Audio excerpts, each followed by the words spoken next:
को मंजिल तक पहुंचाती, सुनहरे सपनों को हकीकत बनाती। कैसी होगी ख्वाबों की रेल, राजस्थान क्या मांगे प्रभु से। नमस्कार, बिग बुलेटिन में आपका स्वागत है। आपके साथ मैं धर्मराज सिंह। क्या इस बार के रेल बजट के बाद राजस्थान में कुछ बदलने वाला है? क्या टोंक तक रेल की पटरी पहुंच पाएगी? क्या वर्ल्ड क्लास स्टेशन का सपना पूरा होगा? और क्या रेल के गति में इजाफा होगा? क्या पटरियों का विस्तार होगा? और क्या रेल में सफर करते वक्त महिलाएं खुद को महफूज समझ सकेंगी? कुछ इसी तरीके के सवाल हैं और इसे सवाल को पाले राजस्थान की जनता बैठी है। और आज इसी मुद्दे पर हम बिग बुलेटिन पे चर्चा करेंगे कि आखिरकार जो उम्मीद और आस लगाकर राजस्थान की आवाम बैठी है कि क्या उसे इस बार की केंद्र सरकार रेल मंत्री पूरा करेंगे। और इस चर्चा की हम शुरुआत करें उससे पहले आप ये रिपोर्ट देखिए।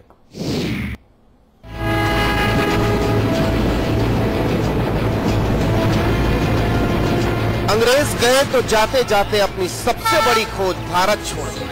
शायद उन्हें भी अंदाजा नहीं रहा होगा कि उनकी खोज इस देश की लाइफलाइन कही जाने लगेगी। बेशक ये लाइन कई ख्वाबों को हर पल मंजिल तक पहुंचाती है, लेकिन सूबे में कई ऐसे जिले हैं जो अभी भी ख्वाबों की पटरी के बिछने का इंतजार कर रहे हैं। कुछ उम्मीद जगी है कि ये टोंक को रेल मिलेगी। हम तो सांसद और रेल मंत्री से कहते हैं कि वो इस बजट में टोंक के लोगों की जो उम्मीद है उसे पूरी करें। महिलाओं के लिए तो ये होना चाहिए कि आरपीएफ लेडीज पुलिस होनी चाहिए ताकि उनको भी सुरक्षा मिले और सुविधा से औरतें चढ़ सके ट्रेनों में बच्चों को लेकर। प्लेटफॉर्म की स्थिति भी फर्श भी अच्छा नहीं है, तो इसमें ना मतलब कोई विकलांग होते हैं, ठोकर वगैरह लगती है, इससे गिरने की भी मतलब आशंका रहती है। हनुमानगढ़ से कोई दिल्ली के लिए पैसेंजर गाड़ी आई नहीं, गंगानगर के लिए नहीं हुई और मतलब बड़ी असुविधा हो जाएगी रेल बजट, उम्मीद है रेल बजट से। इमरजेंसी में तो कोई रिजर्वेशन मिलता नहीं है और ना जो प्लेटफॉर्म पे सुविधाएं होती है वो मिल पाती है लोगों। कई जिले पटरियों के बिछने के इंतजार में हैं, तो कई जिलों की पटरियां अपने विस्तार का इंतजार कर रही हैं। जयपुर से दिल्ली जो इलेक्ट्रिक कॉरिडोर बनने वाला था वो काफी समय से सैंक्शन हो गया था, बाकी पेंडिंग पड़ा था। तो गत बजट में उसको हमने सैंक्शन कराया और उसका काम भी चालू हो गया। अब ऐसे जयपुर से सवाई माधोपुर, ताकि जयपुर से सवाई माधोपुर अगर रेलवे का रेलवे इलेक्ट्रिक लाइन जुड़ जाएगी तो यात्री ट्रेनों की समय सीमा और कम हो जाएगी। प्रधानमंत्री और रेल मंत्री समय समय पर स्पष्ट करें कि रेल बोर्ड का पुनर्गठन किया जाएगा। और उन्होंने एक मंशा भी व्यक्त किया कि रेलवेज का जो बजट है वो अगले सत्र से बजट ही अलग नहीं होगा, क्योंकि अन्य मंत्रालयों का बजट उससे ज्यादा है। तो बहुत ज्यादा आशा राजस्थान को या पूरे भारत को किसी प्रकार की नहीं है। और जो प्री बजट के बारे में जो विश्लेषक कह रहे हैं उसमें ऐसा समझ में आ रहा है कि पिछली बार से आधी से भी कम रेलों की घोषणा की जाएगी। हर बरस हर दिल में फरवरी के महीने में ख्वाहिशों को पूरा होने की उम्मीद जगती है। कोई किराए में राहत चाहता है तो कोई बेहतर सुविधा तलाश रहा है, किसी को स्पीड चाहिए तो किसी को लग्जरी चाहिए। लेकिन बात तो सबसे पहले उनकी होनी चाहिए जिनकी उम्मीदों की पटरी अभी तक नहीं बिछी है।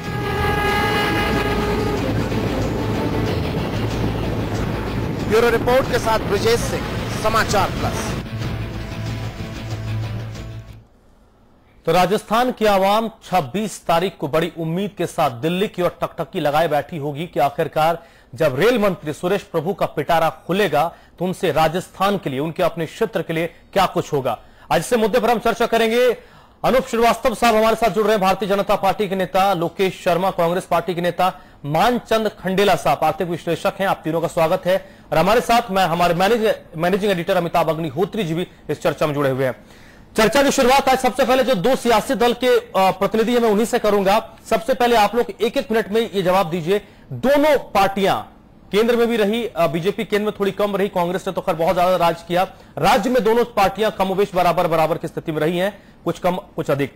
आखिरकार राजस्थान में अब तक जो मूलभूत चीज है, पटरियां क्यों नहीं बिछी पाई, इतनी कनेक्टिविटी क्यों नहीं हो पाई रेल की?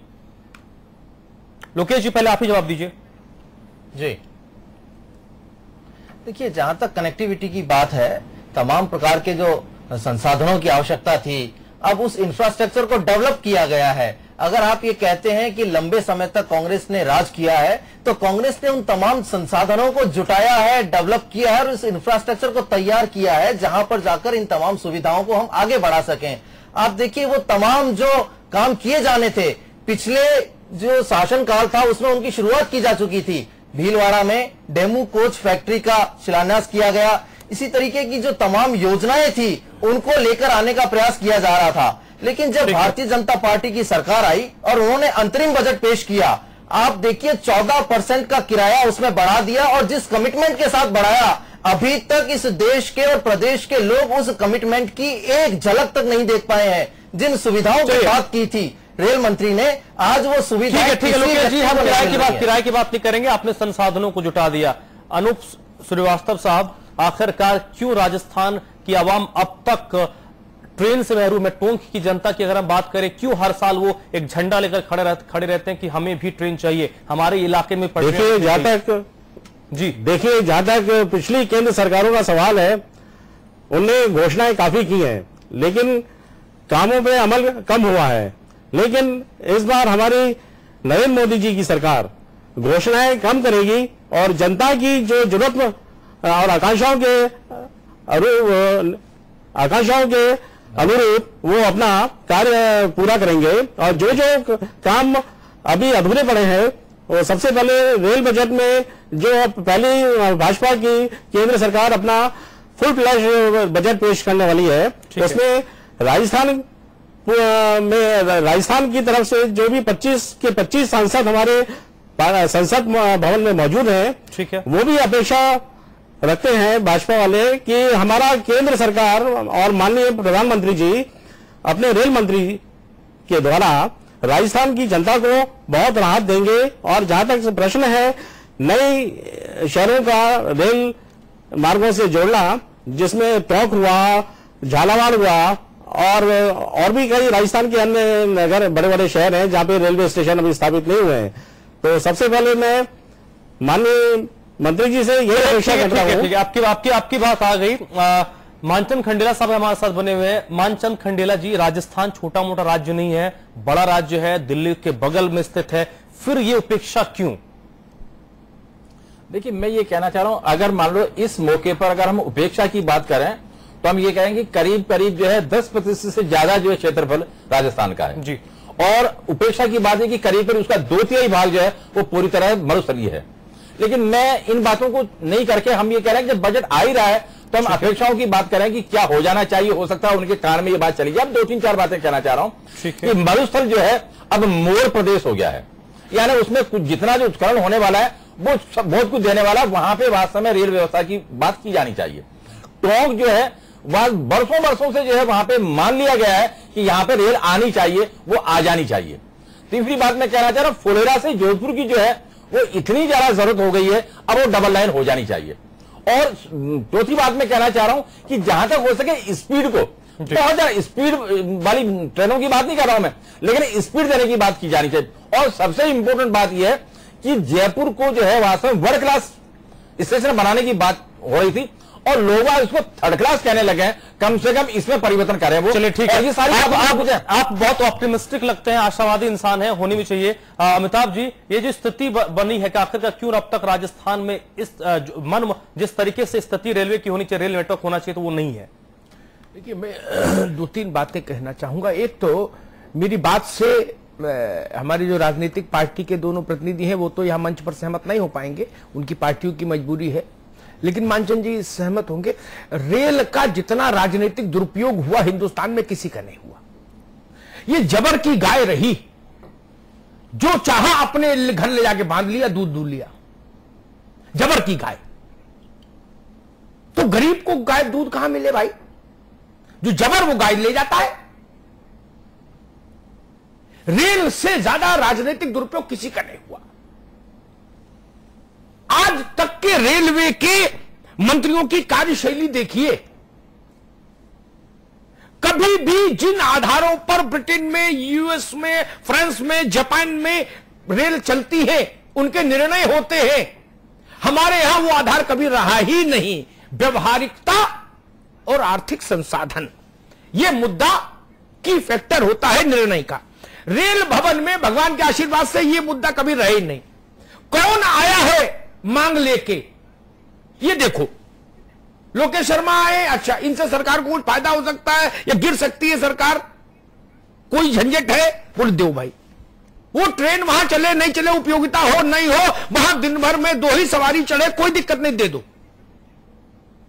ऐसा हुआ। इससे क्या हुआ? संसाधन थे कम, आटा था कम, रोटी तो गिन के ही बनेगी भारत में, लंगर तो नहीं खिला सकते ना आप। तो क्या हुआ? जहां जरूरत थी वहां रेल नहीं गई, अनावश्यक स्थानों पर घूमती भी रही। ऐसे में बहुत सारे उदाहरण दे दूं। मैं आज जो ये माहौल बना है पिछले 8 महीने में, इसके संदर्भ में एक बात कहूंगा। मैं उसकी भी समीक्षा नहीं करना चाहता कि जवाहरलाल जी से लेकर आज तक क्या हुआ, छोड़ दीजिए, जाने दीजिए। मैं जो देख रहा हूं आम आदमी क्या चाह रहा है, एक बार ठहर कर सोचिए। अर्ध विस्तार, आंशिक विस्तार नुकसान देता है। जितना करिए मुकम्मल करिए। यहां भी झंडा गाड़ दिया, वहां भी झंडा गाड़ दिया, वहां भी झंडा गाड़ दिया, और हर जगह नारियल फोड़ दिया, हुआ कहीं कुछ नहीं। लोग कह रहे हैं स्टेशन पर पानी नहीं, लोग कह रहे हैं टॉयलेट नहीं है, तो ये उपयोग करने लायक नहीं। स्त्रियां कह रही हैं ट्रेन में हम सुरक्षित नहीं, जो चल रही है, जो नहीं चल रही उनको छोड़ो, जो चल रही है उनकी बात बता रहा हूं। स्टेशन पर रेस्ट हाउस नहीं, स्टेशन पर प्लेटफॉर्म में शेड नहीं, और जहां शेड है वहां पंखा नहीं। ये 2015 का भारत है। और अगर अरुण जेटली बुलेट ट्रेन का सपना दिखा दें तो मैं तो प्रसन्न होने की बजाय अप्रसन्न होऊंगा। नहीं, एक मुंबई और अहमदाबाद को जोड़ने के लिए पैसा खर्च होगा क्या? करोड़ों लोग जिन जिन जगहों से जाते हैं भेड़ बकरी की तरह से, उनके जीवन को कौन सुधारेगा? यह महत्वपूर्ण विषय है मेरे लिए। मैं अर्थशास्त्री नहीं, मैं तो आम आदमी की बात जानता हूं। इतना सुधार करिए, जो भी स्टेशन बने उसमें पंखा हो, शेड हो, आदमी भीगे नहीं, झुलसे नहीं धूप में, महिलाएं सुरक्षित सफर कर पाए, बड़े बूढ़े आए, विकलांग आए तो उनके लिए एक मुकम्मल वैज्ञानिक व्यवस्था हो स्टेशन पर, पीने का पानी मिले, टोटी सूखी नहीं हो। इतना ही कर दो पहले। इसको जापान बादी में बना लेना, हिंदुस्तान को, भाई राजस्थान को, फ्रांस। पहले इसको 2015 का राजस्थान तो बना लो। जो लोग बड़ी बड़ी बातें करते हैं मंचों पर बैठकर, पार्लियामेंट में बैठकर, खंडेला साहब, मंडल साहब, उनसे कहिए एक बार जनरल डब्बे में खंडेला साहब यात्रा करके देख ले। एक बार घुस नहीं पाएंगे, घुसेंगे तो हाथ पैर टूट जाएंगे, और मान लो ग्रह अच्छे हुए बिना हाथ पैर तोड़े घुस भी गए धक्के में, तो वॉशरूम तक नहीं जा पाएंगे 8-10 घंटे तक, और अगर चले गए तो वापस नहीं आ पाएंगे। उतरना होगा जोधपुर में, उतरेंगे जैसलमेर में। यह स्थिति है। आदमियों के सफर करने लायक तो रेल को बना दो। मैं इस पक्ष में नहीं होता 4 एसी डब्बे और लगा दो। कुछ लोग ये भी मांग करते भाई एसी में तकिया और मुलायम लाओ, थोड़ा सनील का वो चद्दर लाओ। नहीं, ये सब बातें बात की। पहले गरीब आदमी के, सामान्य आदमी के चलने लायक ट्रेनों को बनाइए। यही राजस्थान की सबसे बड़ी सेवा होगी। और कहिए केवल उतना जितना कर पाए। आप लोगों ने बार बार सपने दिखा के सपने तोड़े हैं, ये बड़ा पाप है। अनूप श्रीवास्तव साहब, 2-3 चीजें जो अमिताभ जी ने उठाई है बड़ी अहम है। सबसे बड़ी बात कि विस्तारीकरण को हम अगर थोड़ा पीछे छोड़ दें, जो ट्रेनें चल भी रही हैं बड़ी खराब स्थिति है, साफ सफाई का तो नाम नहीं होता है। महिलाएं, आपने भी सुना होगा किस तरीके से महिलाएं कहती हैं कि जेआरपी वाले होते, चीजों पर क्या खासा ध्यान नहीं देना चाहिए? देखिए धर्मराज जी, माननीय अमिताभ जी ने जनता की हकीकत सामने रखी है, और ये आवाज अगर रेल मंत्रालय तक पहुंच जाए तो मैं सोचता हूं अपने आप समाधान हो जाएगा। और आपने जहां तक महिलाओं की सुरक्षा का सवाल किया है, महिलाओं की, खासतौर से महिलाओं के साथ साथ मैं तो समस्त यात्रियों की सुरक्षा की मांग रखूंगा कि उनको सुरक्षित गंतव्य स्थान पर पहुंचाया जाए। और रेलवे प्रोटेक्शन फोर्स, ठीक है मानचंद जी, मैंने पिछले दिनों सुरेश प्रभु को एक सुझाव दिया जी। मैंने कहा कि भाई आप इनोवेटिव आदमी हो, आपसे उम्मीद है लोगों को, पासवान जी से उम्मीद नहीं थी जी। आपके राजनीतिक हित ज्यादा नहीं है, क्योंकि आपकी कोई कंस्टिट्यूंसी नहीं, आपको कोई पार्टी थोड़ा ना लीड करनी है, इसलिए आप कुछ कर सकते हो। You are a professional, you are not a political personality. मैंने उनको एक सुझाव दिया था, मैं देखता हूं रेल में आता है बजट में कि नहीं। मैंने कहा 10-5 हजार आदमी यात्रा करता है एक ट्रेन में, कोई शारीरिक संकट पैदा हो जाए, बीमारी का, अकस्मात, जीवन का तो पता नहीं, एक स्टेशन से दूसरे स्टेशन और दूसरे स्टेशन पर पहुंच भी गए मान लीजिए जिंदा, तो वहां कौन सा अस्पताल रखा है? बाहर रिक्शा नहीं मिलेगा बाहर रात बिरात। मैंने कहा हर ट्रेन में एक बोगी एक्स्ट्रा लगाइए, उसको सेमी मेडिकल ट्रीटमेंट की बोगी बनाइए, प्रशिक्षित नर्स, प्रशिक्षित पैरामेडिकल स्टाफ और डॉक्टर और जीवन रक्षक दवाएं ये वहां उपलब्ध हो ऑक्सीजन के साथ। मैं देखता हूं ये सुझाव हिंदुस्तान के करोड़ों लोगों के लिए दिया था मैंने। बड़ा आदमी तो अपने साथ भी डॉक्टर लेके चल लेगा, उसकी भी टिकट करा लेगा, लेकिन मेरे गांव का ननकू क्या करेगा? मेरे गांव की रजिया क्या करेगी? शादाब बीबी क्या करेगी? मैं देखूंगा ये सरकार ने बहुत शोर मचाया, इनोवेटिव आइडिया लाओ, इनोवेटिव आइडिया लाओ। उन्होंने मेरे आइडिया को पसंद भी किया, सुरेश प्रभु ने कहा अच्छा आइडिया है, इस पर हम वर्कआउट करेंगे। ये व्यवहारिक नहीं है केमानचंद जी। इतनी बड़ी आबादी जो भगवान भरोसे चलती है, इसको एक न्यूनतम सुरक्षा तो दे सकते हैं हम चिकित्सा की। देखिए, मैं समझ रहा हूं कि ये वास्तव में जनता से जुड़ा हुआ आदमी भी इस परेशानी को महसूस कर सकता है, और ये परेशानी नहीं है और ये सुझाव नहीं है, ये वास्तव अति आवश्यकता है। यानी आप जो है ना जीवन के बारे में देखिए, मैं ये कह रहा हूं अमेरिका में अगर एक आदमी मर जाता है अरबों रुपए का उसको मुआवजा मिलता है, और यहां पे कुछ नहीं। अगर इसका संदर्भ अगर स्वाइन फ्लू से कहें, वही बात यहां पर आती है कि मान लो कि वहां पर है तो यह अति उत्तम सुझाव है और इसको बिल्कुल लागू किया जाना चाहिए। चाहे वो जो है वीआईपी ट्रेन में लागू नहीं करें, लेकिन वो जो जीआईपी ट्रेन है उनमें कम से कम लागू कर दें। और देखिए 2-3 बातें मैं भी इस संदर्भ में इस रूप में कहना चाह रहा हूं कि कम से कम आप सुरक्षा की व्यवस्था, जैसे आप कांस्टेबल की बात कर रहे हैं, आप लगाने की बात कर रहे हैं, वो लगाएं। देखिए एक बात है, ये ब्रांडेड जो खाना जो है ना, मैं कह रहा हूं मेरी दृष्टि में ये पूरी तरह से फ्रॉड है। खाना वही होना है, लेकिन छिपी वहां पे लगनी है, उसका भुगतान होना है। देखिए अगर मान लो अभी आप जाएं तो 100 रुपए में जो चावल और दाल मिलती है चेन्नई जयपुर एक्सप्रेस में, वो केवल खा सकते हैं, इसके अलावा कोई खाना नहीं खा सकते। गंदगी का आलम वास्तव में वो का वही रहना है। और लेकिन मैं 2-3 बातें सुझाव के रूप में ये कहना चाह रहा हूं जो कि हो सकती है कि आप जो कम से कम कुली जो है वो आपको ठगने में और आपको जो है झगड़ने में बड़े मास्टर हैं।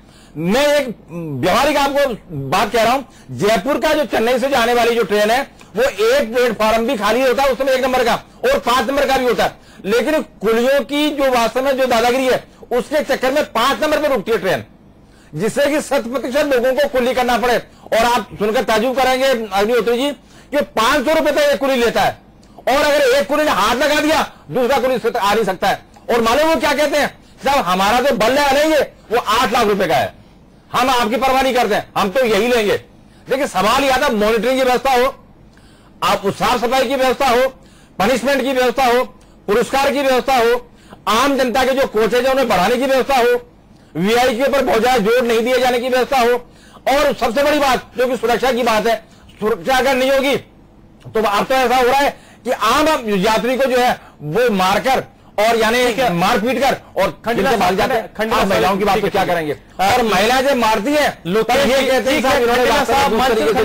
अपना प्रचार करने के लिए इस प्रकार का काम। बिल्कुल सर आपकी बात है। मैं प्रभु जी देखिए, प्रभु जी क्या है कि बेसिकली वास्तव में जो है वो सर आप प्रोफेशनल है, लेकिन वो ज्यादा मानचंद खंडेला जी, मानचंद खंडेला साहब उसका भी अवलोकन करना चाहिए हमारे। और धरती पर खंडेला साहब बात ये कि जो मानचंद खंडेला साहब जो कर पा रहे हैं उनके बारे में ध्यान देना चाहिए। अगर आप प्रोफेशनल की बात करेंगे, आपकी बात सड़क यातायात तुलनात्मक लोकेश जी एक मिनट, लोकेश जी बताइए, माल ढुलाई के लिए जब समस्याओं की हम बात करते हैं और ये स्थिति इस तरीके की बन रही है कि एक समस्या की बात करो दूसरी आ जा रही है, इसका भी कम से कम सुरेश जी को ध्यान रखना चाहिए। ठीक है लोकेश। और दूसरी बात में खंडेला साहब हो गया खंडेला साहब हो गया लोकेश जी, ऐसी स्थिति क्यों आ रही है? हम ये तो प्याज की तरह होगी, एक खोलिए दूसरी समस्या आ रही है, दूसरा खोलिए तीसरी समस्या आ जा रही है। देखिए आज अगर हम बात करें इस चीज की कि अब सबसे बड़ी जो निगाहें हैं वो एक तरीके से कह सकते हैं केंद्र सरकार के ऊपर है। उसका सीधा सा कारण मैं बताना चाहता हूं कि अभी तक जो सरकारें रही, कहीं ना कहीं कह सकते हैं गठबंधन की सरकारें थी। देश में ये एक प्रचंड बहुमत वाली सरकार है, जिसके लिए सबसे बड़ी जो आवश्यकता है आज, अभी अग्निहोत्री जी जैसे कह रहे थे कि चाहे बुलेट ट्रेन ना चलाएं, हाई स्पीड ट्रेन ना चलाएं, लेकिन तमाम सुविधाओं को सुनिश्चित करें, ये इच्छा शक्ति इस सरकार में होनी चाहिए। और अगर ये इच्छा शक्ति हुई तो ये काम संभव हो पाएंगे कि जो आम आदमी इन सुविधाओं के लिए तरस रहा है, आज भी पैसे देकर वो अपनी सीट पर नहीं बैठ पा रहा है, आज भी वो इस बात के लिए लगातार तरसता रहता है कि मेरी ट्रेन, मेरी सीट, मुझे जगह नहीं मिल रही है और मैं एक जानवरों की तरह इस ट्रेन में सफर कर रहा हूं। तो ये जो मंजर है ये अब खत्म होना चाहिए और जो सुविधाओं की हम बात करते हैं उसको कहीं ना कहीं आगे बढ़ाने का प्रयास किया जाना चाहिए। अनूप श्रीवास्तव साहब, रेल में एक मिनट सवाल सुन लीजिए। रेल में राजनीति होती है, इससे इनकार नहीं किया जा सकता। आपकी पार्टी और आपके जो 25 सांसद लोकसभा में बैठते हैं, क्या उनकी ओर से और ज्यादा ट्रेनों की मांग की जाएगी या फिर जो पहले कई सारी घोषणाएं हो रखी होंगी जो अब तक धरातल पर उतरी नहीं है, उससे पहले पूरा करने की मांग करेंगे? देखिए धर्म जी, जहां तक पिछली सरकार ने रेल बजट में कई घोषणाएं की अनाप शनाप, वो अब तक अमल में नहीं आ पाई हैं। और वर्तमान में जो हमारी केंद्र सरकार है भारतीय जनता पार्टी की, इसमें सभी सांसद अपनी मांगे तो रखेंगे, लेकिन बहुत सोच समझ के और बहुत अति महत्वपूर्ण मांगे अपने रेल मंत्रालय को भेज रहे हैं। और मैं ये अपेक्षा करता हूं कि रेल मंत्रालय कम मांगों पे ध्यान देकर और उनकी सेवाएं पूर्ति जल्दी से जल्दी करेगा। ये हमारी केंद्र सरकार की एक पॉलिसी बनी है कि जो भी महत्वपूर्ण मांगे हैं सांसदों की, और देखिए राजस्थान संसद भवन में 25 सांसदों से भरा पड़ा है। और जहां तक हमारे राजस्थान के सांसद हैं और हमारे प्रदेश की मुख्यमंत्री श्रीमती वसुंधरा राजे जी भी यही चाहती हैं कि हमारा रेल परिवहन काफी सुगम हो।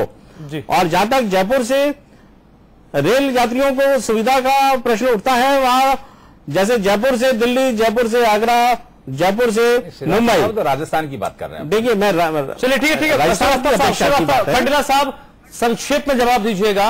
आखिरकार जो घोषणाएं कर दी जाती है सबको खुश करने के लिए, चलिए फलाना को अपने क्षेत्र में ट्रेन चाहिए, फलाना को कुछ चाहिए, घोषणाएं कर दी जाती है, लेकिन देखने में साल साल बीत जाते हैं, जो पुराने घोषणाएं होती है उससे पूरा नहीं किया जाता। क्या इस बार पुरानी चीजों को ध्यान में रखकर काम करना चाहिए या फिर इस बार भी घोषणाओं का लगता है कि घोषणाएं बहुत ज्यादा की जाएंगी? देखिए, चाहिए तो वही जो आप कह रहे हैं, लेकिन मैं कई बार कह चुका हूं कि जो भी घोषणा हो वो जो है उसका लीगल सेंटिटी होनी चाहिए, उसकी कंटिन्यूअस अकाउंटेबिलिटी की जानी चाहिए। और मैं कई बार कह चुका हूं कि जो बजट है उसको 4 भागों में बांटकर आप निश्चित रूप से इसका जो है ना एक्सपेंडिचर जो है उसके ऊपर मॉनिटरिंग उसकी होनी चाहिए। और अंतिम बात मैं कह रहा हूं आपसे कि जो भी अधिकारी है उसको व्यक्तिगत तौर पर आप अकाउंटेबल बनाइए, उससे पूछिए क्यों नहीं और है तो क्यों। बिल्कुल, अगर ऐसा वक्त खत्म। खटेला साहब, अमिताभ जी संपादक टिप्पणी।